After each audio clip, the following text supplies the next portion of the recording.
Introduction to accounting, जो कि हमारा कैफ 1 है। कैफ का सबसे पहला सब्जेक्ट, पहला टॉप जो पेपर है कैफ 1 इंट्रो टू अकाउंटिंग।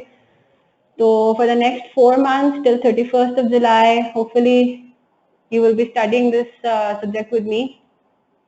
थोड़ा सा मैं अपने बारे में बताती हूँ। आज हम लोग थोड़ा सा आइस ब्रेकिंग टाइप का सेशन रखेंगे, थोड़ा सा आइस ब्रेकिंग करेंगे सब्जेक्ट के साथ भी, थोड़ा सा उसके बारे में भी जानेंगे कि उसमें हमें पढ़ना क्या क्या है। So a little bit about myself. I am a chartered accountant. I am a qualified chartered accountant. मैंने अपने articles complete किए हुए from KPMG Karachi office. I worked there for some time as an audit manager, assistant manager in the audit department.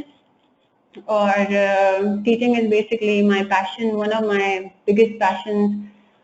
और इसी field में आके जो है I realized कि भाई फुलफिलमेंट ऑफ लाइफ के जो ऑब्जेक्टिव्स हैं वो मेरे इस फील्ड में आके होते हैं।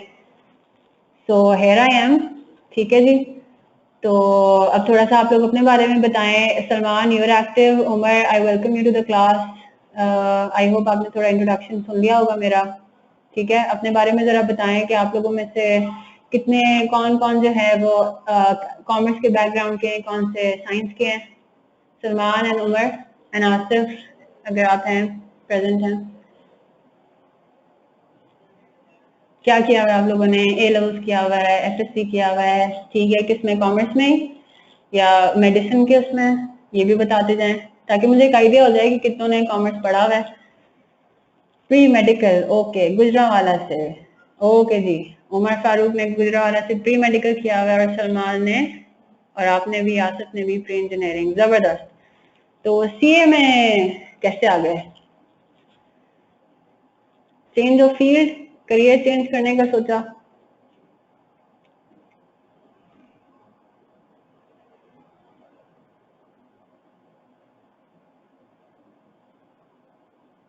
हाँ जी, वैसे ही चले।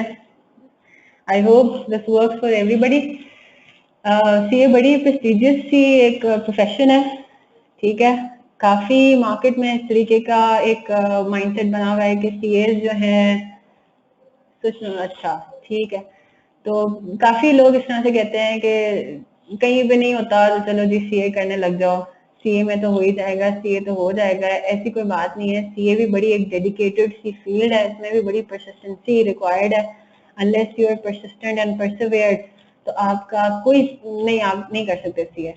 तो जो हम क्वालिफाई करते हैं तो हमें पता है कि भाई कितनी मुश्किलों से, कितनी जान जोखों का काम है ये। इधर थोड़ा फेलियर रेट अनफॉर्चुनेटली ज्यादा है और जो बिल्कुल आपको पता है कि जो पहली अटेम्प्ट में सीए कर लेता है, मैंने जी अल्हम्दुलिल्लाह नॉर्मल 6 years में मेरा कंप्लीट हो गया था सारा, इंक्लूडिंग आर्टिकलशिप एंड पेपर्स की क्वालिफिकेशन। Thank you. तो इसमें थोड़ा ये चीज आप लोगों को दिमाग में रखनी है कि फेलियर से आप लोगों ने डिस्करेज नहीं होना, परसिस्टेंट रहना है।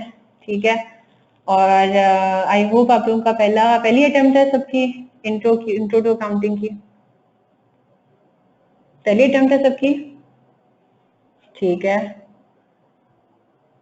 अच्छा चलें, तो दूसरी है, चलें कोई बात नहीं। मैंने स्टडीज की है, मैंने कराची से कंप्लीट किया अपना चार्टर्ड अकाउंटेंसी, और मैंने कराची के जो 2 मेन सीए के इंस्टीट्यूट हैं, टीएसए और अलहम्द, मैंने मॉड्यूलर सिस्टम में किया हुआ है। तो मॉड्यूल्स ए टू डी मैंने टीएसए और अलहम्द दोनों से किए हैं। मॉड्यूल ए भी टीएसए से और सी डी अलहम्द से। और फिर फाइनल लेवल पे तो ऑब्वियसली जैसा आप लोगों को आगे जाके पता चलेगा कि फाइनल लेवल पे जैसा लाहौर में पैक में एक मार्केट बनाई हुई है अपनी फाइनल लेवल के टीचर्स की भी। अनफॉर्चुनेटली कराची में ऐसा नहीं है। तो कराची में ये है कि टीचर्स बिखरे हुए हैं, मतलब हर जगह पे आप टीचर्स के पीछे जाते हो, आप किसी एक इंस्टीट्यूट से पूरा फाइनल लेवल कंप्लीट नहीं करते हो। तो फिर फाइनल लेवल पर आके कि कोई एक इंस्टीट्यूट नहीं था, फिर हम लोग टीचर के पास जाते थे पढ़ने के लिए, टीचर्स के पास। तो इसमें मैं आपको ये बोल रही थी कि कंसिस्टेंसी और परसिस्टेंस जो है बड़ी जरूरी चीज है। आप लोगों ने बिल्कुल डिस्करेज नहीं होना फेलियर से। It is one of the biggest truths of chartered accountancy और एक पार्ट ऑफ चार्टर्ड अकाउंटेंसी का कोर्स है। कोशिश करना है कि फर्स्ट अटेम्प्ट में डेफिनेटली क्लियर हो। आपकी वैल्यू एडिशन भी होती है, उससे काफी ज्यादा आप आगे जब फॉर्म में जाते हो तो ये चीज बड़ा काउंट करती है कि आपने कितनी अटेम्प्ट में अपना कैफ लेवल क्लियर किया है। लेकिन अगर खुदा ना खास्ता आपने अपनी तरफ से 100% दिए है, मेहनत की है, पेपर अगर आपका रुक जाता है, you don't need to be discouraged about it. बिल्कुल उसी फुल थ्रॉटल के साथ, पूरे जज्बे के साथ आपने दोबारा से पेपर अटेम्प्ट करना है और इंशाल्लाह क्लियर तो हो ही जाता है। हार्ड वर्क देखें, हार्ड वर्क और स्मार्ट वर्क ये दोनों साथ चलेंगे तो फिर ही आपका काम बन सकता है। सिर्फ हार्ड वर्क से काम नहीं बनता, क्योंकि चार्टर्ड अकाउंटेंसी में ये होता है कि हार्ड वर्क करने वाला जरूरी नहीं है कि पास भी हो जाए। तो उसके लिए आपके लिए बड़ा जरूरी है कि आप एग्जामिनर को अपना समझो कि एग्जामिनर का माइंडसेट क्या है। एग्जामिनर, और ये किस तरह से आपको पता लगता है, पास्ट पेपर्स करके आपको समझ आनी चाहिए कि एग्जामिनर पूछता क्या है, ठीक है, कौन सी चीज पे फोकस करना है, कौन सी चीज पे पढ़ना जरूर है, पढ़ना तो आपको सारा है। क्योंकि मैं अपने बच्चों को हमेशा ये कहती हूँ कि आप लोगों ने जो पढ़ाई करनी है ना, वो नॉलेज गेन करने के लिए करनी है, सिर्फ पेपर पास करने के लिए नहीं करना। पेपर पास करना है definitely one of your biggest motivation, एक मोटिवेटर होता है आपका पढ़ने का। लेकिन अगर आप ये सोच के करोगे ना कि मैंने नॉलेज गेन करनी है, मैंने कुछ अपने दिमाग के अंदर कुछ डालना है, कुछ भरना है, कि अगर मैं इंटेलेक्चुअल्स के साथ खड़ा होकर जब मैं बात कर रहा हूँ तो उनको भी पता लगे कि हाँ ये पढ़ा लिखा है, इसको आइडिया है, इसको पता है कि दुनिया में क्या होता है। तो अगर आप नॉलेज को इस तरह से करेंगे, पढ़ेंगे इस चीज को इस तरह से कि मैं नॉलेज गेन करना, मैंने अपने वैल्यू एडिशन करनी है, अपनी पर्सनालिटी बनानी है नॉलेज गेन करके, तो उससे क्या होगा, आपको इंटरेस्ट डेवलप होगा। सब्जेक्ट बोरिंग से बोरिंग सब्जेक्ट भी आपको इंटरेस्टिंग लगेगा। क्यों? क्योंकि आप उसके अंदर इंटरेस्ट लेके बोलोगे अच्छा ये क्यों होता है, ये ऐसा होता है तो क्यों होता है, इसको अगर इस तरह से करेंगे तो कैसे करेंगे। तो इस तरह के इंक्विजिटिव सवाल पूछें, आदत डालें अपने अंदर, ठीक है, पूछने की कि बताएं ये क्यों इस तरह से करते हैं, ऐसा क्यों है, ऐसा नहीं है, क्यों नहीं है, ठीक है, ताकि आप इसको इस तरह से समझें कि मैंने अपनी नॉलेज का इजाफा करना है, अपने इंटेलेक्चुअल को बढ़ाना है, अपने इंटेलेक्ट लेवल को बढ़ाना है। क्लियर हो गया जी? तो हमारा जो इंट्रो टू अकाउंटिंग का कोर्स है, क्योंकि आप लोगों में से सिर्फ एक ही हैं जिन्होंने पहले थोड़ा सा अकाउंटिंग का पढ़ा हुआ है, बाकी दोनों को इतना कुछ आइडिया नहीं होगा, तो थोड़ा सा हम लोग पहले देख लेते हैं हमारे कोर्स की आउटलाइन क्या है, ठीक है।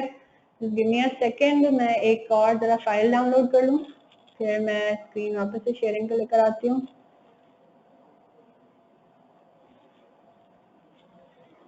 अच्छा, आप लोगों को ये पता होगा कि आईकैप की वेबसाइट पर आपकी स्टडी टेक्स्ट और क्वेश्चन बैंक अवेलेबल है। तो अगर आपके पास हार्ड में मौजूद नहीं है तो आई सजेस्ट कि आप उसको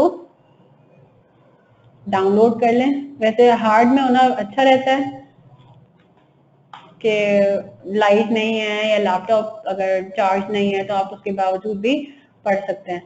तो मैं आपको दिखा देती हूँ, ये आपकी आईकैप की वेबसाइट है, उसमें आप अच्छा, मुझे मेंबर्स के इसमें मुझे अपने तरीके से पता है कि कहाँ से मिलता है, नहीं अगर आपको मिलता है तो आप मुझे बता दीजिएगा, मैं आपको सॉफ्ट उसकी मेल कर दूंगी, ठीक है जी। तो थोड़ा सा हम आज सिर्फ हल्का सा देखेंगे कि हम लोगों का, अच्छा आप लोगों को सीसीपी ईमेल हो चुका है, कोर्स कवरेज प्लान और टेस्ट प्लान ईमेल हो गया? नहीं हुआ? चले, मैं आज इंशाल्लाह मिस निगत को बोलूंगी कि वो आप लोगों को ईमेल कर दीजिए, कर दें वो। तो एक मैंने कोर्स कवरेज प्लान बनाया हुआ है, एक टेस्ट प्लान बनाया हुआ है, वो बेसिकली एक टेंटेटिव एक आउटलाइन है कि हम लोग कितने टाइम में कौन से चैप्टर कंप्लीट करेंगे, कितने उसमें आवर्स लगेंगे, ठीक है। इसी तरह टेस्ट प्लान है कि टेंटेटिव डेट्स हैं उसमें कि कौन सी डेट को हमने क्या कवर करना है। मैं उसे टेस्ट प्लान शायद आपको मेल ना हो, जी जी मैं करती हूँ, स्क्रीन शेयर करती हूँ, 2 मिनट दे, मैं सिर्फ एक डाउनलोड कर लूँ थोड़ी सी बुक।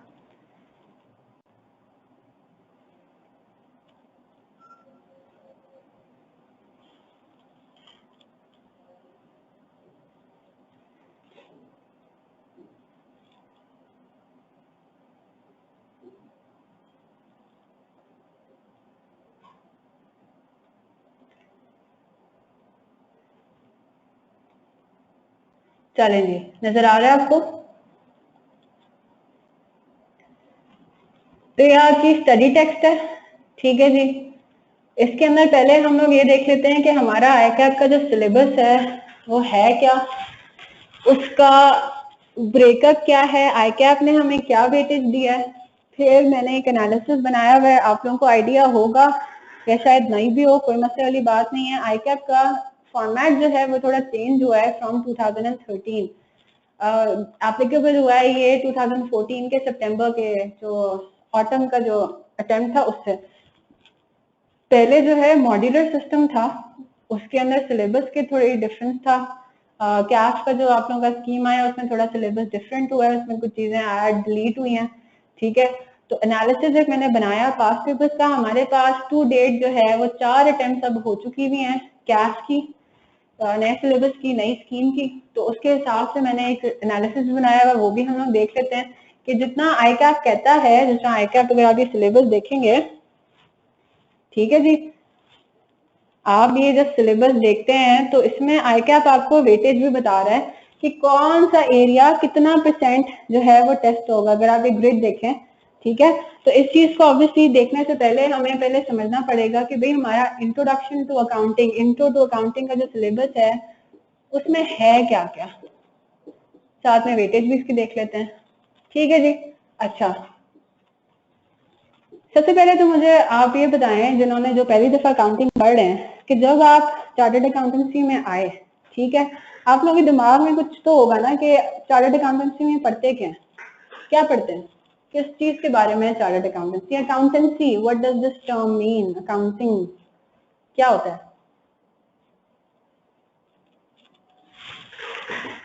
हिसाब किताब, जबरदस्त, ठीक है जी।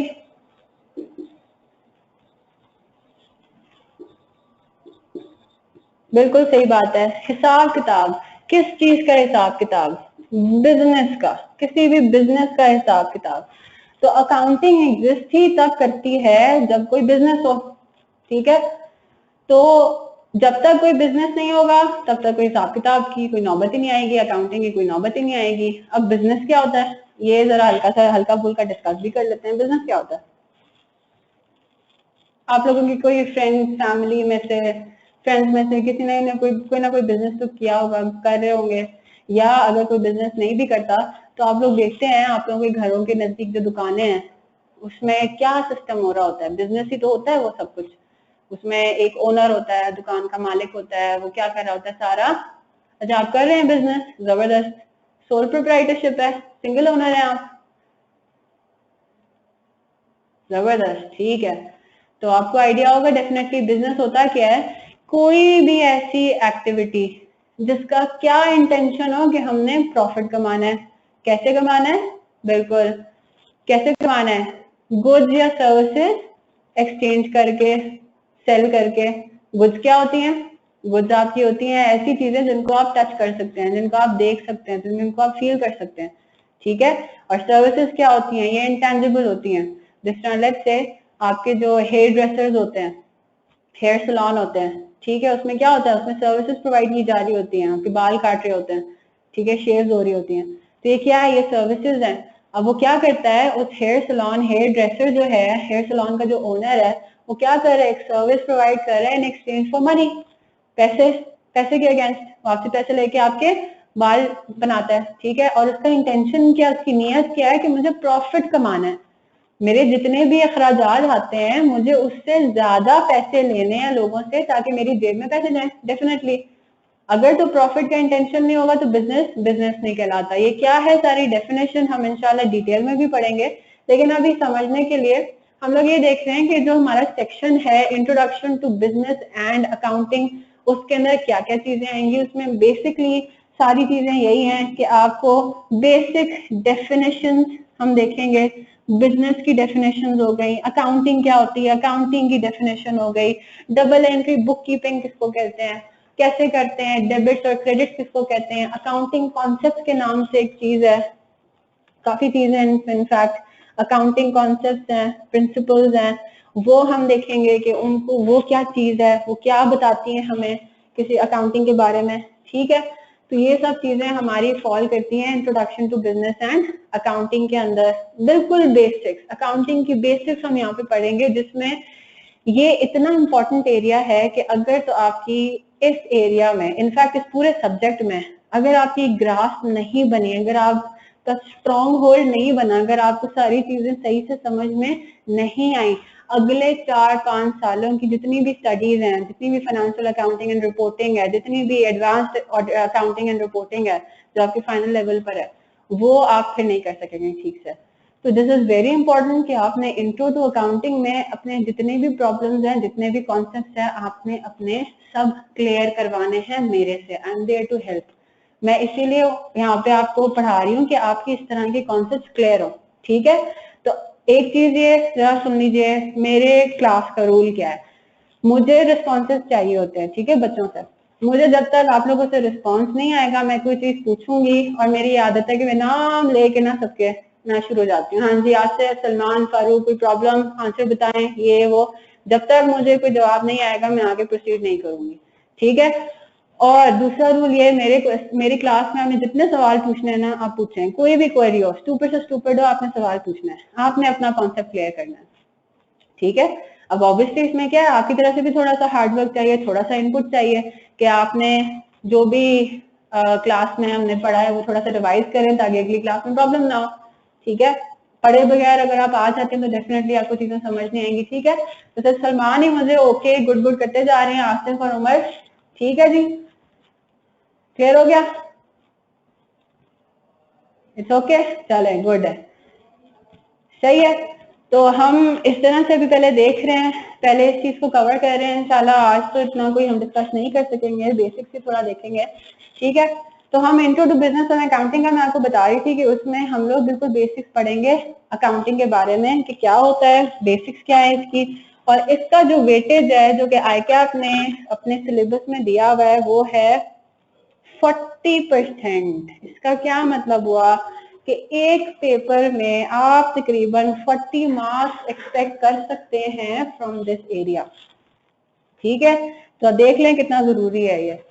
और हम लोग अभी जब एनालिसिस देखेंगे पास्ट पेपर्स का तो आईकैप वाकई में ये वाला रूल फॉलो कर रहा है, ठीक है जी। अच्छे खासे मार्क्स इसमें से टेस्ट होते हैं इस एरिया में से, तो ये बहुत ही जरूरी आपके लिए हो जाता है, ठीक है।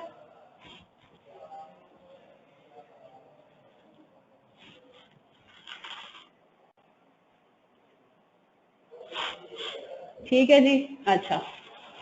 फिर आपके पास आता है,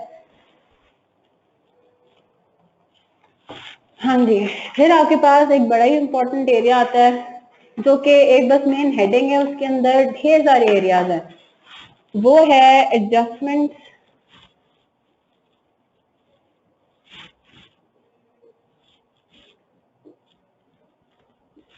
दूसरा एरिया आपका आता है adjustment prior to preparation of financial statements. अब फाइनेंशियल स्टेटमेंट्स क्या होते हैं, देखें हम जो सारी अकाउंटिंग करेंगे, सारी अकाउंटिंग पढ़ेंगे, फाइनेंशियल स्टेटमेंट्स जो है ना उसका मेन ऑब्जेक्टिव है। हम सारी अकाउंटिंग करते हैं क्यों, ताकि हम फाइनेंशियल स्टेटमेंट्स बना सकें। अब फाइनेंशियल स्टेटमेंट्स क्या होता है, फाइनेंशियल स्टेटमेंट्स होता है एक रिपोर्ट का नाम है फाइनेंशियल स्टेटमेंट्स। उसमें पूरा साल आपने जितना बिजनेस किया होता है ना, जितने काम किए हुए होते हैं, जितने खर्चे किए हुए होते हैं, जितनी इनकम आपकी जितनी कमाइयां की हुई होती हैं, जितने भी आपके असासे होते हैं, जितनी भी आपकी लाइबिलिटीज हैं, ये कुछ आप लोगों को शायद एलियन टर्म्स लग रहे हो, आगे जाके आप लोगों के फिंगर टिप्स पे होंगे इंशाल्लाह। तो ये सारी काम की सारी कारकर्दगी का, सारी परफॉर्मेंस का ये एक रिपोर्ट होती है, फाइनेंशियल स्टेटमेंट्स कहते हैं हमको। तो फाइनेंशियल स्टेटमेंट्स बनाने से पहले जो हमें सारे काम करने होते हैं, सारी एडजस्टमेंट्स करनी होती हैं, वो हम इसमें पढ़ेंगे। एक आइडिया के तौर पे मैं आपको बता देती हूँ कि इन एडजस्टमेंट्स में हमारे सिलेबस में क्या क्या चीजें हैं। बैड एंड डाउटफुल डेट्स, ठीक है जी। फिर आपके पास आ जाते हैं accruals and pre payments, pre payments. फिर आपके पास आते हैं inventories, depreciation and so on and so fourth, ठीक है, एक्सेट्रा। तो मैं आगे ETC लिख रही हूँ कि इसमें फिर आपके पास डेप्रिसिएशन आता है, इसमें आपके पास मैंने अक्रूवल्स एंड प्रीपेमेंट्स कर दिया, बैड एंड डाउटफुल डेट्स है, करेक्शन ऑफ एरर्स आता है, इसमें बैंक रिकंसिलिएशन स्टेटमेंट आता है। तो इसमें अच्छी खासी चीजें हैं और भी काफी, ठीक है जी, और भी इसमें काफी 3-4 और चीजें हैं। तो ये सारी मिलके क्या बनती है, आपकी एडजस्टमेंट्स बनती हैं। तो फाइनेंशियल स्टेटमेंट वो रिपोर्ट एक बनाने से पहले जिसके लिए हम सारी अकाउंटिंग कर रहे होते हैं, तो उसमें जो सारे हमें काम करने होते हैं, सारी अकाउंटिंग जो करनी होती है, सारी एडजस्टमेंट्स करनी होती है, वो हमारा पूरा इस एरिया में आता है। और इसका वेटेज ICAP के सिलेबस के हिसाब से कितना है, 20। इसका क्या मतलब है कि इन सब एरियाज में से मिलके, या हो सकता है एक अटेम्प्ट में इन्वेंट्रीज का पोर्शन टेस्ट हो जाए, अक्रूवल एंड प्रीपेमेंट टेस्ट ना हो, बैड एंड डाउटफुल टेस्ट ना टेस्ट हो, कुछ और भी हो जाए, ठीक है। तो सारी जो इनकी जो सब एडजस्टमेंट्स है, सारी जो एडजस्टमेंट्स है, उनका एक पर्टिकुलर मिक्स जो है वो ICAP टेस्ट करता है। कुछ अटेम्प्ट एक पेपर में अगर उसने 2 टॉपिक्स टेस्ट कर लिए, इस मेन हेडिंग के अंदर 2 टॉपिक्स टेस्ट कर लिए, तो हो सकता है 3 छोड़ दे वो, लेकिन उन सब टॉपिक्स को मिला के ऑन एन एवरेज वो 20 मार्क्स टेस्ट कर सकता है, ठीक है जी। और ये भी मोर और लेस प्रूवन है जब हम लोग एनालिसिस करते हैं पास पेपर्स का। हो गया जी। फिर हमारे पास आता है अल्टीमेटली एडजस्टमेंट करने के बाद हमें क्या बनाने हैं, हमें बनाने हैं फाइनेंशियल स्टेटमेंट्स कि जो हमने इस स्टेप पे काम किया है उसकी अब क्या है, यहाँ पे स्टेप नंबर 2 आ गया, एप्लीकेशन आ गई। पहले लेवल स्टेप पे हमें क्या करना है, पहले स्टेप पे हमें ये, हम 0 में मैं ये लिख रही हूँ, पहले स्टेप पे स्टार्ट करने के लिए हमें क्या करना है, पहले तो हमें पता होना चाहिए कि अकाउंटिंग करते कैसे हैं। मोर और लेस इसमें ज्यादातर थ्योरेटिकल एस्पेक्ट आता है, ठीक है, प्रैक्टिकल भी है, न्यूमेरिकल भी है, लेकिन ज्यादातर इसमें थ्योरी का समझने वाली चीजें, कंसेप्चुअल चीजें। फिर क्या आता है स्टेप नंबर 2, फिर हम देखते हैं कि अच्छा जी अगला स्टेप क्या है। फिर हमने एडजस्टमेंट के बारे में सीखा कि फाइनेंशियल स्टेटमेंट बनाने से पहले हमने क्या काम करना है। फिर अल्टीमेटली हम क्या बनाते हैं, फाइनेंशियल स्टेटमेंट्स बनाते हैं। उसके अंदर तो स्ट्रेट अप सारी चीजें, अच्छा जगह नहीं है इसी के उसमें एक और है। अच्छा इसका मैं वेटेज बता देती हूँ, इसका आपके पास हर अटेम्प्ट में प्रिपरेशन ऑफ फाइनेंशियल स्टेटमेंट का क्वेश्चन आता ही आता है, जरूर आता है, ठीक है। आपको फाइनेंशियल स्टेटमेंट तो बनाना ही होते हैं और 20 मार्क्स तक का टेस्ट हो सकता है, मतलब एक सवाल फाइनेंशियल स्टेटमेंट का होगा और वो 20 मार्क्स का होगा, ठीक है। तो ये देख ले कितना जरूरी है। और चौथा हमारे पास सिलेबस का जो एलिमेंट है वो है अकाउंटिंग फॉर पार्टनरशिप्स। पार्टनरशिप्स क्या होती हैं देखेंगे।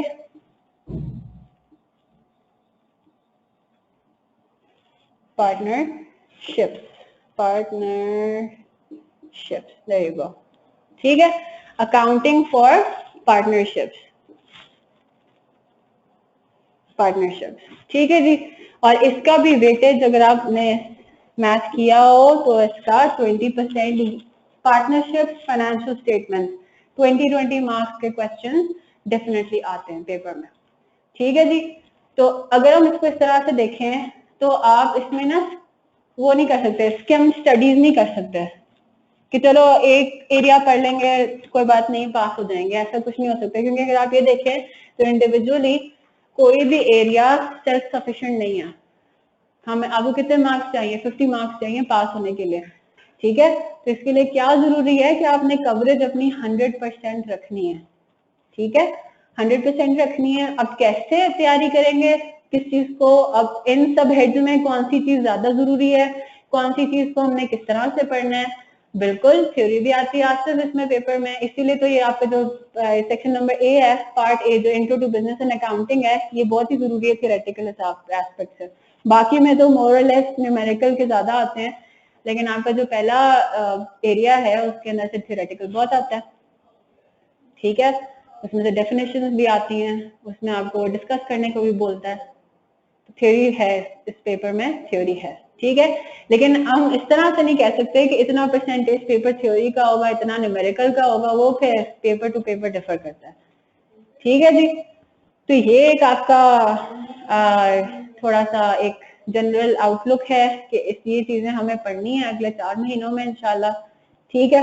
थोड़ा सा मैं आपको एनालिसिस जो है वो इवन तो इतना भी फायदेमंद नहीं होगा इस लेवल पे, क्योंकि इतना आइडिया नहीं है टॉपिक्स के बारे में, लेकिन मैं सिर्फ आपको ये दिखा रही हूँ कि जो ICAP ने वेटेज बताई है वो कितने हद तक फॉलो होती है।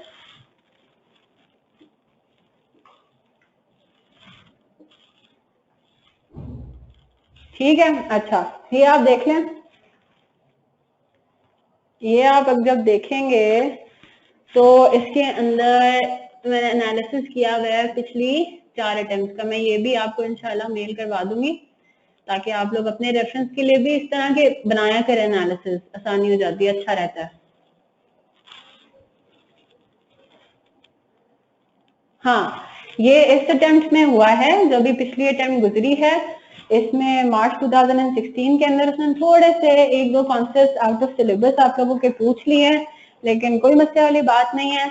इस तरह का कोई इशू होता है तो डेफिनेटली फिर एग्जामिनर लैंग्वेज भी देता है आप लोगों को, क्योंकि उसने सिलेबस में स्पेसिफाई नहीं है सच किया हुआ होता उस चीज को, तो टेंशन वाली कोई बात नहीं है, आपने अपनी तैयारी पूरी रखनी है।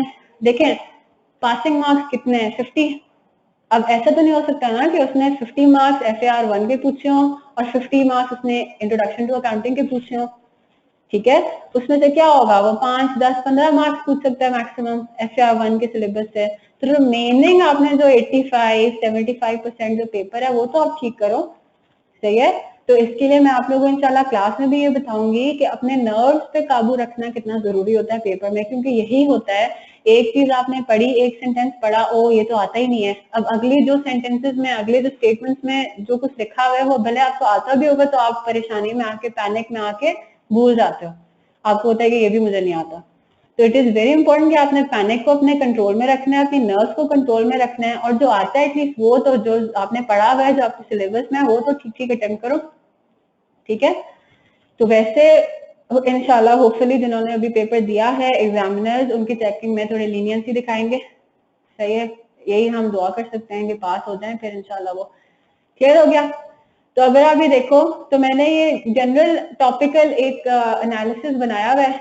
सबसे पहला जो टॉपिक है वो तो आपका intro to business and accounting ही है, दूसरे में हम पढ़ेंगे books of prime entries and double entry book keeping, ये बेसिकली आपके इंट्रो का ही पार्ट है, ठीक है। ये जो दोनों टॉपिक्स हैं 1 और 2 लाइन में जो दिए हुए हैं, ये basically introduction to business and accounting का ही है, मैंने उसको अपनी आसानी के लिए उसको 2 पार्ट्स में ब्रेक कर दिया, ठीक है। तो अगर आप इस तरह से एनालिसिस देखें तो over the period of these 1.5-2 years बल्कि क्या हुआ है, तकरीबन 26 से 43 मार्क्स आए हैं इस एरिया में से, और ICAP ने आपको कितना बोला हुआ है कि आप 40 मार्क्स तक एक्सपेक्ट कर सकते हो। तो ये जो टोटल आपका टेस्ट हुआ है किसी भी अटेम्प्ट में, वो 43 मार्क्स तक गया है एरिया 1 से, ठीक है।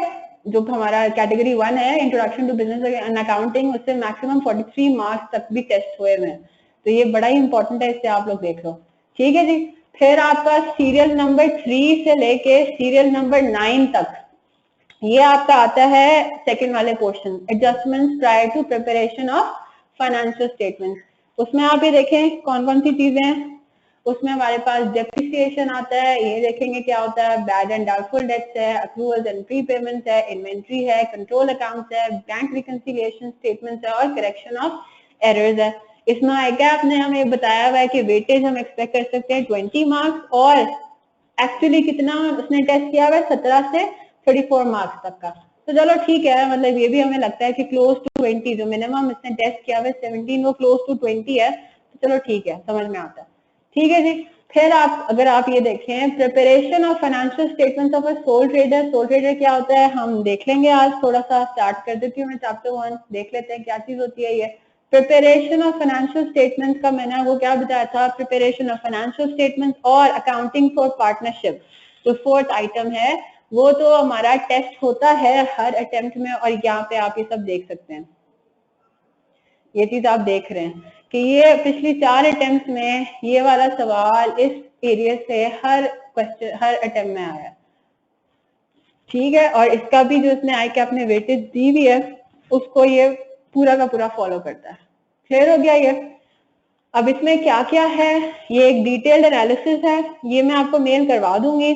इसमें बेसिकली मैंने ये किया है कि अब इस टॉपिक में से उसने क्या पूछा हुआ है, कितने मार्क्स का क्या क्या पूछा हुआ है, तो बेसिकली वही पेपर वाइज मैंने उसको हर क्वेश्चन को ब्रेक करके उसमें डाल दिया। ये डिटेल्ड एनालिसिस है, ये इसको आप जैसे जैसे टॉपिक्स करते रहेंगे उतना आपके लिए ज्यादा जरूरी होता जाएगा ये कि आपको ये पता चले कि एग्जामिनर एक पर्टिकुलर टॉपिक में से किस तरह के सवाल पूछता है, क्या पूछता है, ठीक है। उससे आपको क्या होगा, एक फोकस मिल जाएगा कि ठीक है मुझे इसको इस तरीके से पढ़ना है।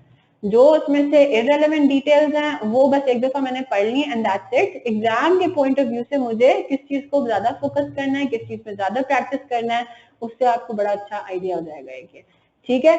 लेकिन एक वर्ड ऑफ एडवाइस, मेरा कभी भी इस तरह से स्टडी अप्रोच नहीं रहा कि मैं पिछले जो ट्रेंड है उसके ऊपर 100% रिलाई करके चलूं कि अच्छा अगर इसने पिछले अटेम्प्ट में लेट्स से डेप्रिसिएशन से कोई सवाल पूछ लिया तो मुझे होना चाहिए कि इस साल शायद डेप्रिसिएशन ना आए, ठीक है।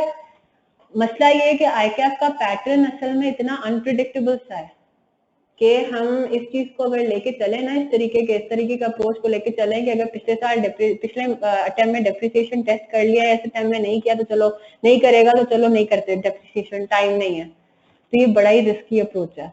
चल सकता है ये वाला अप्रोच, चल सकता है, लेकिन रिस्क इन्वॉल्व है क्योंकि आईकैप ने अपने सिलेबस में कहीं भी ये नहीं लिखा हुआ कि भाई एक अटेम्प्ट में जो टॉपिक टेस्ट हो जाता है वो अगले अटेम्प्ट में नहीं होता, ये बात नहीं लिखी हुई आईकैप ने, सही है। This is not guaranteed. तो आपने क्या करना है, वही वाली बात आ जाती है, अपना कवरेज 100% रखना है, भले वो टेस्ट हो ना हो, पैटर्न जो भी कहे, ठीक है। लेकिन पैटर्न हम स्टडी क्यों करते हैं, स्टडी इसलिए करते हैं ताकि हमें आइडिया हो जाए कि एग्जामिनर पूछता क्या है, ठीक है। तो इसको हम इस तरह से लेके चलेंगे, सही है। अच्छा मोहम्मद अरसलान आपने अभी ज्वाइन किया थोड़ी देर पहले हमें, तो हम लोग डिस्कस कर रहे थे सिलेबस को, तो आप इसकी रिकॉर्डिंग जरूर देख लीजिएगा शुरू के 10-15 मिनट की, ठीक है। हमने बेसिकली सारी इंट्रोडक्शन ही की थी। मैंने आपको एक अपना मेजर रूल बताया था क्लास का कि मुझे इंटरेक्शन चाहिए होता है, मुझे रिस्पांस चाहिए होता है फ्रॉम द स्टूडेंट्स। ये ऑनलाइन सेशन है तो इसमें एक ड्रॉबैक ये है कि प्रेजेंस नहीं है सबकी एक जगह पे। मैं आप लोगों को नहीं देख सकती, मुझे नहीं समझ में आएगा, आप लोगों को देख कर मैं नहीं बता सकती कि भाई आपको समझ में आ रहा है नहीं आ रहा, आप लोग मुझे नहीं देख सकते, एक आ जाती है, एक ये हिंड्रेंस आ जाती है। तो हमने इस हिंड्रेंस को, इस नेगेटिव एलिमेंट को यहाँ से खत्म करना है, इसको हम खत्म कर सकते हैं। हम ऑनलाइन को भी बिल्कुल इस तरह बना सकते हैं कि जिस तरह कोई रेगुलर क्लास हो, ठीक है। तो हमने इसको बनाना है, मुझे आप लोगों के यस नो ओके इसकी शदीद जरूरत होगी, ठीक है अरसलान, अगर आप सुन रहे हैं अभी तो ठीक है। तो बाकियों ने तो मुझे ओके कर दिया था इसके बारे में। और इसके अलावा ये है कि जो व्हाट्सएप का हमने ग्रुप बनाया है इसके ऊपर आप लोगों को मैं जो होमवर्क दिया करूंगी, जो भी क्वेश्चन हो गए, टेस्ट का क्वेश्चन हो गया, इस तरह की जो सारी चीजें हैं व्हाट्सएप के थ्रू हम इंशाल्लाह इन टच रहेंगे। उसके ऊपर आप लोगों ने मुझे होम असाइनमेंट जो है वो व्हाट्सएप के ग्रुप, अगर आपके पास व्हाट्सएप है तो ठीक है, नहीं तो ईमेल, ठीक है, स्कैन करके या उसकी पिक्चर लेके, जो भी सोल्यूशन है उसकी पिक्चर लेके, डेटा केबल तो होगी वो डाल लगाया, ट्रांसफर किया, मुझे ईमेल करें, ठीक है। टेक्नोलॉजी का हमने फुल यूज करना है, तो आप लोगों ने इस तरीके से मुझे रिस्पॉन्ड करना है। होम असाइनमेंट्स है, मैं एक एक के पास जाके नहीं देख सकती कि आपने किया है नहीं किया, तो आप लोगों की रिस्पॉन्सिबिलिटी कि आप लोगों ने होमवर्क करने हैं, ठीक है। होम असाइनमेंट सारे करने हैं, आप लोगों के लिए इसमें बेहतरी है, सही है। मैं पूछ क्या करूंगी, सबने कर लिया, सोल्यूशन मैं आप लोग को दे दिया करूंगी, आप लोगों ने चेक करना है, मुझे भेजना है, मैं चेक करूंगी, जो प्रॉब्लम्स होंगी, क्वेरीज होंगी, वो हम देर एंड देन क्लास में डिस्कस कर लेंगे कि क्या मसले थे क्या नहीं थे, ठीक है जी। और टेस्ट का भी यही मेथड होगा। टेस्ट नॉर्मली हम लोग एमसीक्यू फॉर्मेट पे लेते हैं। ऑनलाइन टेस्टिंग का एक सॉफ्टवेयर है, वो आपको उसका लिंक दे दिया जाएगा, उसके अंदर एमसीक्यू फॉर्म में और एक दो और फॉर्मेट्स पे टेस्ट होंगे। वो कंसेप्चुअल टेस्टिंग जो मुझे करवानी होगी ना, सिर्फ ऐसी कॉन्सेप्ट्स की बेसिस, जो कॉन्सेप्ट मैंने टेस्ट करने होंगे उसके अंदर मैं वो उसका इस्तेमाल करूंगी। आईकैप के फॉर्मेट पे जो क्वेश्चंस होते हैं उसमें क्या आपको पता है एमसीक्यूज तो होते नहीं है कैफ लेवल पे, ठीक है। उसमें आपको पूरा हैंड रिटन सब कुछ करना है और उसमें आपको वर्किंग्स दिखानी होती है सारी, ठीक है। तो वर्किंग्स वाले जो इस तरह के आईकैप के फॉर्मेट के क्वेश्चंस हैं, तो उनका मेरा प्रोसीजर इंशाल्लाह ये होगा कि मैं आपको वो क्वेश्चन मेल करवा दूंगी, ठीक है। मैं आप लोगों को ये बता दूंगी कि आपने वो क्वेश्चन अपने आप को टाइम करना है। आपको ये पता होना चाहिए कि अगर आपके पास 20 मार्क्स का कोई क्वेश्चन है तो उसमें आपको पता है क्या रूल है, कितने मार्क्स देने हैं, कितना टाइम देना है 20 मार्क्स के क्वेश्चन को, 1.8 मिनट पर मार्क, ठीक है। तो अगर मैं आप लोगों को ग्रेस देती भी हूँ ना, तो मैं ज्यादा से ज्यादा आपको 40 मिनट्स दूंगी और आपने अपने आप को टाइम करके टेस्ट देना है। 40 मिनट से ज्यादा इस क्वेश्चन को अटेम्प्ट करने में नहीं लगाना। जैसे ही 40 मिनट्स अप होंगे आपने वहीं पे स्टॉप कर देना है और जितना हुआ होगा आपने मुझे मेल कर देना है, बाद में कंप्लीट कर लें, लेकिन टेस्ट के लिए चेक करने के लिए मैंने 40 मिनट्स तक ही चेक करना है। या आपने अपनी, इसमें फिर आपकी अपनी ऑनेस्टी आएगी। इसमें मैं कोई वे आउट भी ढूंढ लूंगी कि या तो वो उस जो सॉफ्टवेयर है, इंशाल्लाह वीकली बेसिस पे होंगे, डेफिनेटली कोशिश होगी कि वीकली बेसिस पे हो, लेकिन कॉन्सेप्ट की कंप्लीशन पे डिपेंड करता है। ठीक है, तो अगर एक टॉपिक में एक कॉन्सेप्ट हम कर रहे हैं तो जब वो कंप्लीट होगा मैं डेफिनेटली टेस्ट ले लूंगी उसका फिर। ठीक है, कोशिश रहेगी कि वीकली टेस्ट हो, वीकली नहीं तो 2 वीक के बाद इस तरह से एक इकट्ठा है कॉम्प्रिहेंसिव टेस्ट। ठीक है जी, तो ये चीज मैंने बता दी। टेस्ट का दूसरा भी अगर कोई तरीका होगा वो मैं आपको बताती रहूंगी इस टाइमली बेसिस पे। सही है, कोई भी क्वेश्चन हो, क्वेरी हो, डिस्कशन हो, I am always available through email. तो मेरा ईमेल भी भले आप लोग नोट कर लें।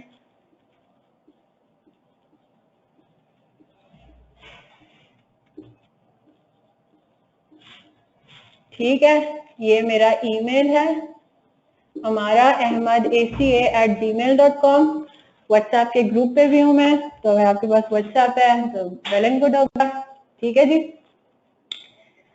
तो ये चीज है। और इसके अलावा तो ऐसा कोई जनरल इंशाल्लाह जो भी टिप्स एंड ट्रिक्स आती रहेंगी जैसे जैसे वो मैं आपको अब तक शेयर करती रहूंगी। थोड़ा सा स्टार्ट कर लें चैप्टर 1, एरिया 1 स्टार्ट कर लें अपना, introduction to business and accounting. ठीक है, 2 दिन के बाद आप लोगों की क्लास हुई है तो कर ही लेते हैं स्टार्ट। जबरदस्त।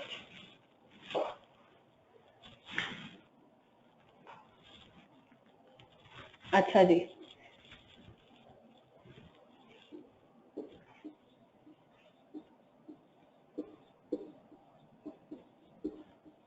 तो सबसे पहले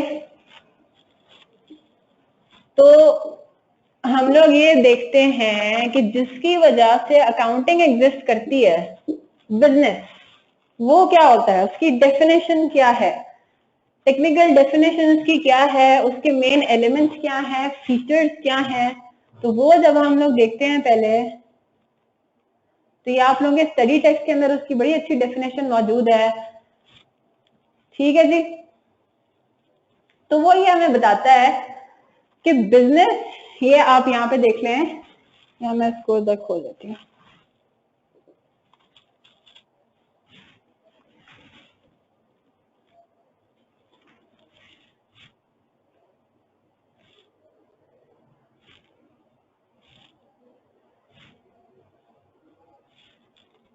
सही है जी, वो क्या कह रहा है यहाँ पे, वो ये कहता है कि बिजनेस क्या होता है, it's an economic system where goods and services are exchanged for one another or for money।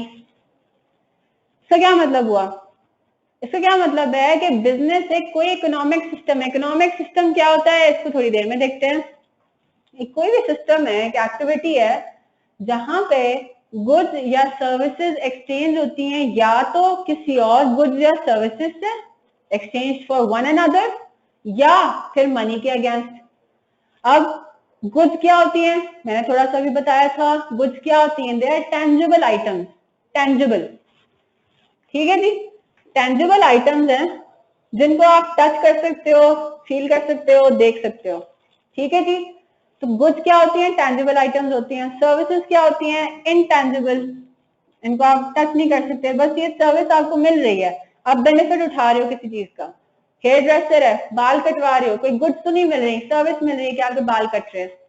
ठीक है जी, अब क्या होता है इसमें डेफिनेशन में, ये कहता है कि या तो एक गुड या तो किसी दूसरे गुड के अगेंस्ट एक्सचेंज हो, या फिर मनी के अगेंस्ट।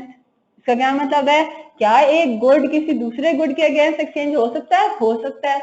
इसको क्या कहते हैं, बार्टर। इसको क्या कहते हैं, बार्टर सिस्टम, जो एक गुड दूसरे गुड से एक्सचेंज होता है। ये पुराने जमानों में ज्यादा एक पॉपुलर फॉर्म ऑफ बिजनेस होता था, जब आपका पेपर करेंसी, जब मनी इन्वेंट नहीं हुआ था। तो क्या करते थे, उस टाइम भी तो कोई इकोनॉमी होती थी ना, सिस्टम तो होता था। जिंदगी तो चल रही होती थी, दुनिया चल रही थी, तो किस तरह चलती थी?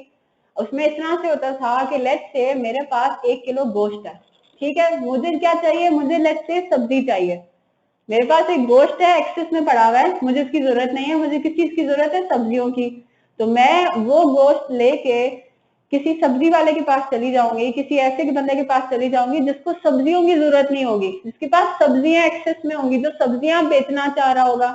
मैं उसको ये बोलूंगी कि 1 किलो गोश्त है, ये तुम ले लो, ठीक है, और मुझे उसके बदले क्या दे दो, सब्जियां दे दो। तो ये क्या हो गया, एक गुड के अगेंस्ट दूसरा गुड मुझे मिल गया, पेपर मनी तो है ही नहीं, पैसा तो है ही नहीं। तो ये क्या होता था, बार्टर सिस्टम। तो आजकल के जमाने में हो सकता है बार्टर हो कहीं पे, लेकिन अब क्या हो गया, क्योंकि मनी आ गया है, तो इस वजह से हम ये कहते हैं कि ज्यादातर सिनेरियोज में क्या होता है, कोई गुड या सर्विस आपको मिल रही होती है मनी के अगेंस्ट। क्लियर हो गया ये? तो हम जब ये डेफिनेशन देखते हैं तो उसमें क्या होता है, एक्सचेंज की बात करता है, एक्सचेंज की बात करता है। क्या एक्सचेंज, गुड्स या सर्विसेज, या तो किसी दूसरी गुड्स या सर्विस के लिए या फिर मनी के अगेंस्ट। अब इकोनॉमिक सिस्टम पे आते हैं। देखें, किसी भी हमारी जितना पाकिस्तान की इकोनॉमी है, थोड़ा बहुत तो आइडिया होगा आप लोगों को, पॉलिटिक्स में अगर इंटरेस्ट है और वैसे इकोनॉमी में अगर इंटरेस्ट है, तो क्या होता है, सारी गवर्नमेंट की क्या एक कोशिश होती है, ये कुछ आइडिया आपको सरप्लस और डेफिसिट का?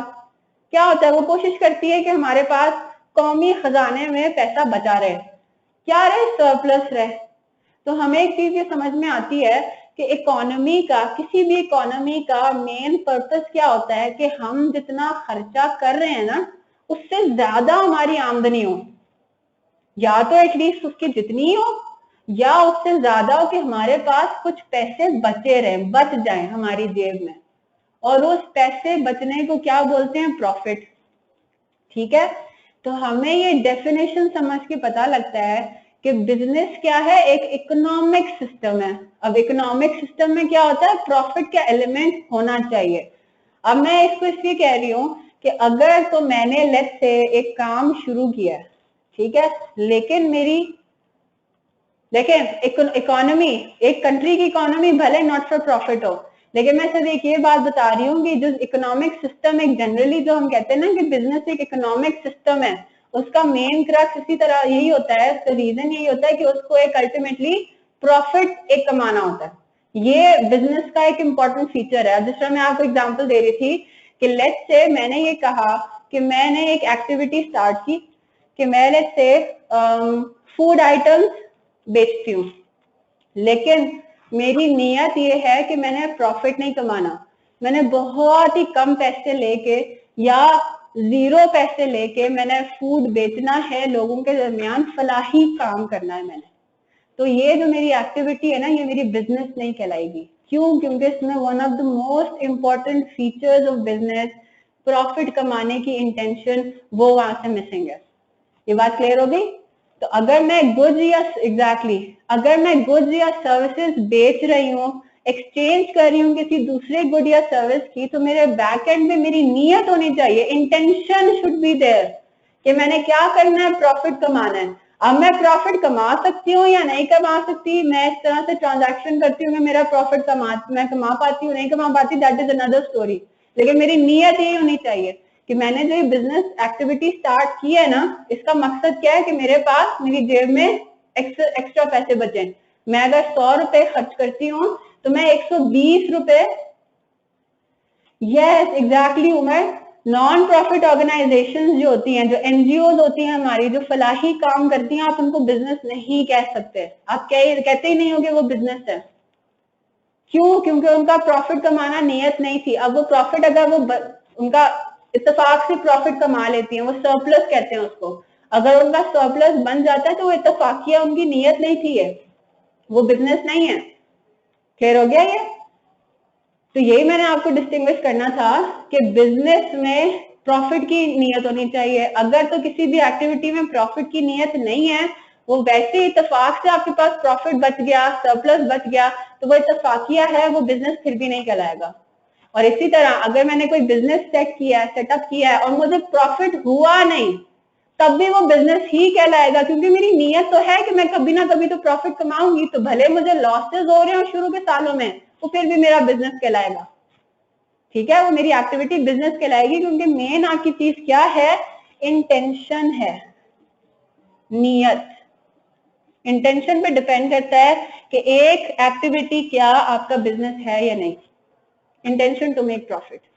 क्लियर हो गया ये? अच्छा, प्रॉफिट सॉरी बिजनेस क्या है? बिजनेस तो एक एक्टिविटी हो गई, एक सिस्टम हो गया, सही है। अब बिजनेस एंटिटी क्या होती है? जो भी चीज बिजनेस कैरी आउट कर रही होगी उसको बिजनेस एंटिटी कहते हैं। क्या है? A business entity is a commercial organization that aims to make a profit from its operations. Clear हो गया?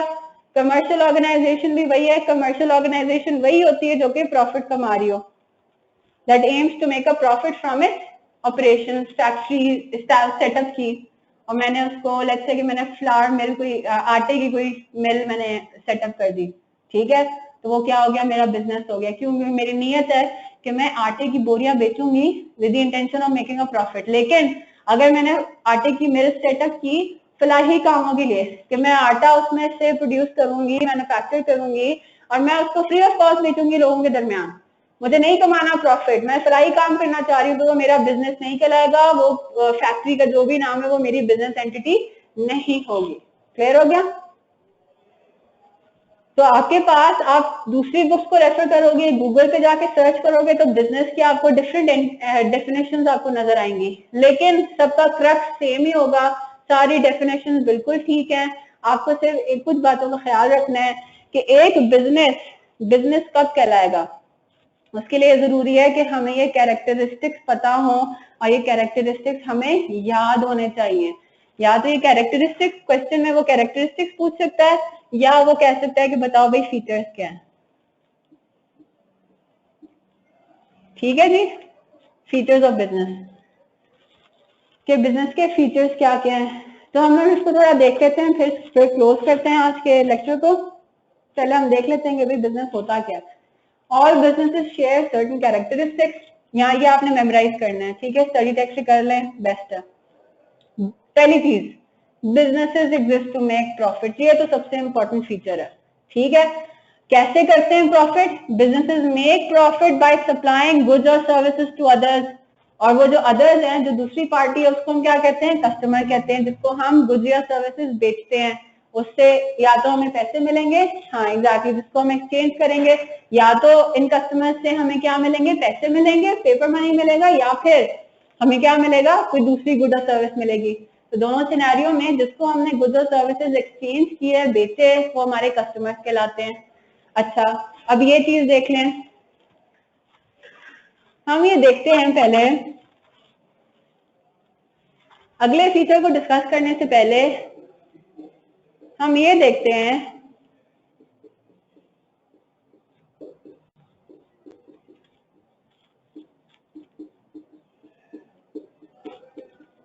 कि बिजनेस एक्टिविटीज कितनी टाइप्स की होती हैं।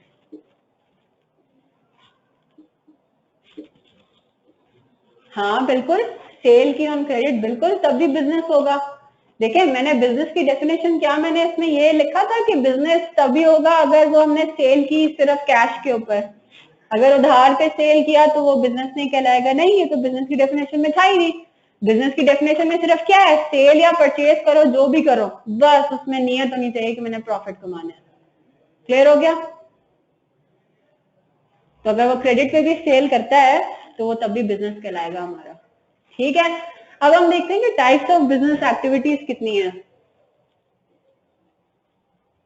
मैन्युफैक्चरिंग एक कहलाती है, मैन्युफैक्चरिंग एक कहलाता है रिटेलिंग। राइटिंग समझ में आ रही है ना?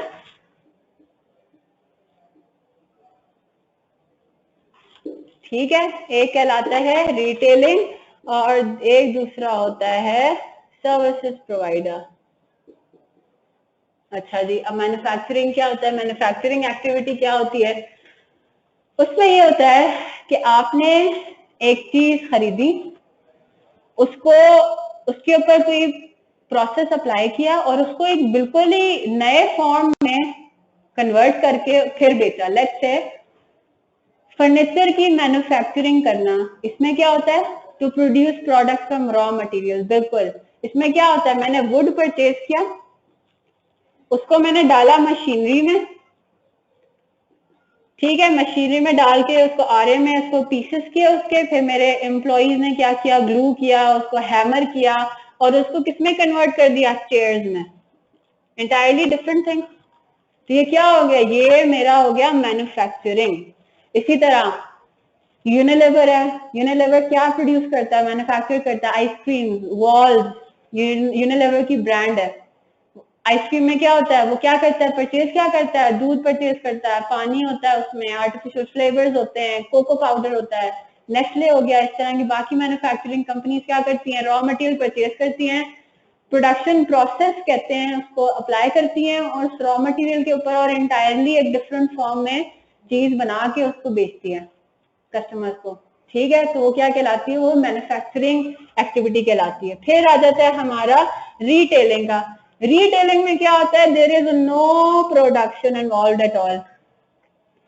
उसमें क्या होता है, लेट्स से कि मैं चेयर्स की ना, एक जगह पे मैंने कहा कि मैं चेयर्स की मैन्युफैक्चरर हूँ। अगर मैं ये कहूँ कि मैंने चेयर्स का रिटेलिंग का बिजनेस सेटअप किया हुआ है, तो उसका क्या मतलब है कि मैंने मैंने चेयर्स परचेज की रेडीमेड हालत में, उसके ऊपर बस अपना प्रॉफिट लगाया और उसको उसी हालत में बेच दिया आगे, ठीक है। मैंने 100 रुपए की चेयर्स परचेज की और मैंने उनको आगे बेच दिया कितने पे, 120 पे। तो ये मेरा क्या हुआ, रिटेलिंग हुआ विद लिटिल और नो प्रोडक्शन प्रोसेस। हो सकता है मैं हल्का सा, लेट्स से कि मैंने चेयर्स परचेज की तो वो काले रंग की थी, काला पेंट हुआ तो मुझे अच्छा नहीं लगा, मैंने पेंट चेंज करवा दिया ज्यादा से ज्यादा, दैट्स इट। मटीरियल कोई प्रोडक्शन प्रोसेस मेरा नहीं होगा। क्लियर हो गया ये मेरा कहलाता है रिटेलिंग का बिजनेस।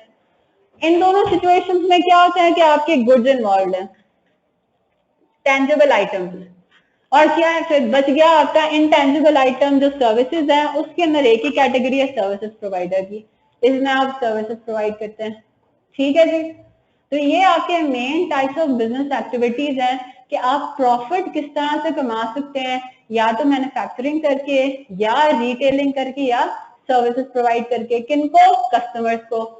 तो जो अगला हमारे पास आइटम इसमें फीचर है, वो यही कहता है कि businesses that supply goods might make those goods, यानी मैन्युफैक्चरर्स, और bye them from other parties, ठीक है, कि वो दूसरी पार्टी से बाय करके उसको आगे सेल कर दे, या खुद बना के आगे सेल करे, ठीक है।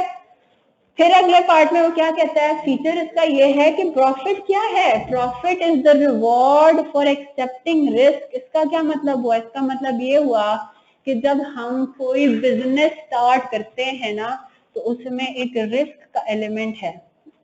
रिस्क क्या है, मुझे पता है मेरी इंटेंशन क्या है, मेरी नीयत है, इंटेंशन है प्रॉफिट मेकिंग, प्रॉफिट मेकिंग मेरी इंटेंशन है, मुझे प्रॉफिट कमाना है, लेकिन इसमें एक रिस्क इन्वॉल्व है। हो सकता है मैं प्रॉफिट ना कमा सकूं, मेरी नीयत तो थी, लेकिन मार्केट का इतना बुरा हाल था कि मैं प्रॉफिट ही नहीं कमा सकी, मेरे पास कुछ सरप्लस आया ही नहीं, मैं लॉसेस में ही जाती जा रही हूँ। तो ये क्या है, दिस इज द रिस्क है कि प्रॉफिट में नॉट बी अर्नड, ये मेरा एक रिस्क है। और अगर वो प्रॉफिट मैंने अर्न कर लिया, मेरी नीयत फुलफिल हो गई, तो वो क्या हो गया, वो मेरे लिए एक रिवॉर्ड है कि मैंने बहुत बड़ा रिस्क लिया था। पैक का ऑनलाइन स्टेप देखो बेटा, pack is not a business, remember that. जो पैक एजुकेशनल इंस्टीट्यूशंस होते हैं ना, वो कभी भी बिजनेस के एम्बिट में नहीं आते, क्योंकि intention to make profit is not there. Intention क्या है, फला एजुकेशन स्प्रेड करनी है, सर्विस प्रोवाइडर भी नहीं है ये, सर्विस प्रोवाइडर मैं बिजनेस के पॉइंट ऑफ व्यू से बात कर रही थी, ठीक है। This is a not profit organisation, not for profit होता है ये, सारे एजुकेशनल इंस्टीट्यूशंस का यही हाल होता है। अब इत्तेफाक से अगर वो प्रॉफिट कमा लेते हैं तो that is something well and good, ठीक है। लेकिन अगर पैक खुदा ना खास्ता लॉसेस में भी चला जाता है, तो फिर भी आई एश्योर यू कि वो कंटिन्यू करेगा सर्विस प्रोविजन, ठीक है, क्योंकि हम लोगों ने एस्टैब्लिश क्यों किया था अपने आप को, इसलिए किया था ताकि हम एक ये एजुकेशन स्प्रेड करें, गेट इट। तो ये एक अनदर एग्जांपल आ गई आपकी, ये एजुकेशनल इंस्टीट्यूशंस, हॉस्पिटल्स हो गए, they are not businesses. Clear हो गया, ठीक है। तो अब क्या होता है, अब इसमें ये होता है कि मैंने एक रिस्क लिया था कि मैं बिजनेस नहीं, टीचर्स भी नहीं, टीचर्स हम लोग जब बैक में जब हम अपनी सर्विस तो प्रोवाइड कर रहे हैं लेकिन वो बिजनेस नहीं है, नॉट फॉर प्रॉफिट है। देखो एजुकेशनल इंस्टीट्यूशंस में इंटेंशन नॉर्मली नहीं होती प्रॉफिट कमाने की, ठीक है, ये अंडरस्टूड सी बात है। हॉस्पिटल्स में भी क्या होता है, हॉस्पिटल्स की भी प्रॉफिट कमाने की इंटेंशन नहीं होती। अब वो इत्तेफाक से अगर प्रॉफिट बहुत ज्यादा फीस चार्ज करते हैं, अपने नाम को इनकैश करवाते हैं, तो that is something else. Exchange हो रहा है लेकिन इंटेंशन प्रॉफिट कमाने की इज नॉट देयर, ठीक है। प्राइवेट डॉक्टर्स भी नहीं, I won't call them as business, वो भी बिजनेस नहीं है, वो उनका बिजनेस नहीं कहलाएगा, क्योंकि उनका मेन इंटेंशन बेटा है फलाह फैलाना, फलाह ही काम कर रहे हैं वो। हेल्थ की जो बेसिक नेसेसिटीज वाली चीजें होती है उसमें कभी भी बिजनेस का इंटेंशन नहीं आता, ठीक है। इस तरह की जो फलाही काम है उसको आप बिजनेस नहीं कहते हो। अच्छा, माइक का मसला आ गया है, बस ये थोड़ा सा वाइंड अप बस कर रहे हैं, खत्म कर रहे हैं। आवाज आ रही है आपको? अच्छा, तो अब क्या है, अब मैं ये कह रही थी कि अगर, तो अब मैंने क्या किया, मैंने बिजनेस सेटअप किया, मैंने एक बड़ा सा रिस्क ले लिया। मैंने रिस्क क्या लिया, मैंने रिस्क ये लिया कि शायद लॉस हो शायद प्रॉफिट हो, ये रिस्क है मेरे पास, एक मेरी तलवार लटक रही है, ठीक है। तो अगर मैं प्रॉफिट कमा लेती हूँ तो ये क्या है, मेरे लिए एक रिवॉर्ड हो जाएगा कि मैंने जितना पैसा अपना लगाया है बिजनेस में, चलें ठीक है, बस उसको क्लोज करते हैं, ठीक है, तो वो मुझे एक किस्म का उसका रिवॉर्ड मिल जाता है। तो इंशाल्लाह फिर कल इंशाल्लाह कंटिन्यू करते हैं 11 बजे शार्प, आप लोग आ जाइएगा, मैं क्लास स्टार्ट कर दूंगी, ठीक है। ओके जी, चलें फिर कल मिलते हैं इंशाल्लाह। आई होप इधर तक कोई मसला नहीं होगा, आप लोगों को कोई प्रॉब्लम तो नहीं है? चलें जी, ओके, सी यू टुमारो इंशाल्लाह। अल्लाह हाफिज।